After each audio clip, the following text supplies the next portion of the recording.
Do you realise the Australian government wants to digitalise your identity?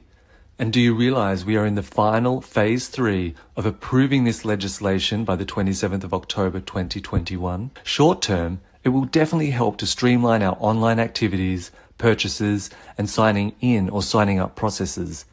However, on the flip side, and down the track, things like job applications, approval for loans, where you can live, or send your kids to school, these things may be speculated on things like your medical status or history, whether you have or had a disease, if you're prone to gain weight, if you smoke, or how much alcohol you drink, if you have minor criminal records like parking tickets or speeding fines, or maybe you have late payments on certain repayments.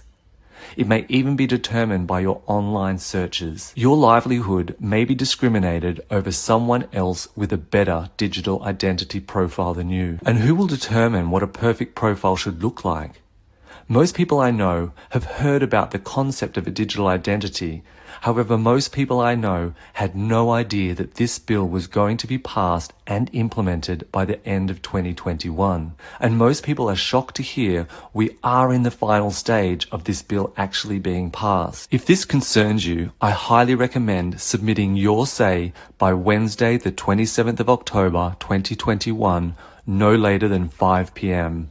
Our passport number is something separate from our tax file number, which is separated from our Medicare details. In many ways, it makes sense to consolidate these things, as these are all government bodies.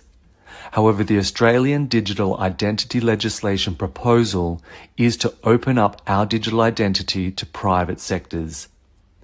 At this point, they have not disclosed who these private sectors will be, as it will be at the government's discretion who will have access to your personal details. There's loads of information online about the pros and the cons of a digital identity, and I would highly suggest that you go and do some research for yourself. If you go to the Australian Government Digital Identity website, click on News, they write, "We asked, you spoke, we listened." It says the Digital Transformation Agency, the DTA, has today released a report highlighting the feedback we received during our consultation on digital identity legislation. The purpose legislation will support an expanded digital identity system in Australia. They go on to say, this consultation is the first step in a comprehensive process which took place between the 16th of November and the 18th of December 2020. They received 44 submissions from Australians and Australian businesses during this consultation. I wonder who these 44 people and businesses are. And what about the other 25 million Australians? Do you believe they might want to have their say? Well, this is why I've created this video. The Australian government haven't been completely transparent about the Digital Identity Bill, and there is an opportunity for you to have your say and learn more at digitalidentity.gov.au. The process of submitting your approval or disapproval is not made easy, which doesn't surprise me either. So this is why I'm going to take you through it step by step and give you the direct link to the submission form. What you need to do is go to digitalidentity.gov.au.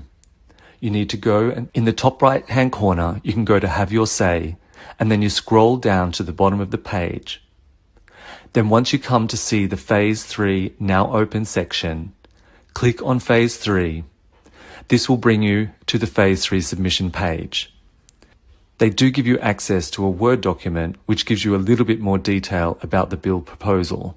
Then you scroll all the way down to go to submission form, click on the submission form. Once you're on the submission page, you scroll down, you add all your personal details, make sure you click individual or organization if you're an organization, and then the field will appear where you can add your feedback. Then you need to go to complete form, and once you press complete form, you will definitely get a response saying it has been successfully recorded. I've also attached a letter here of disapproval, so if you would like to copy and paste the text, you're more than welcome. I hope this video helps, and I wish you all the best.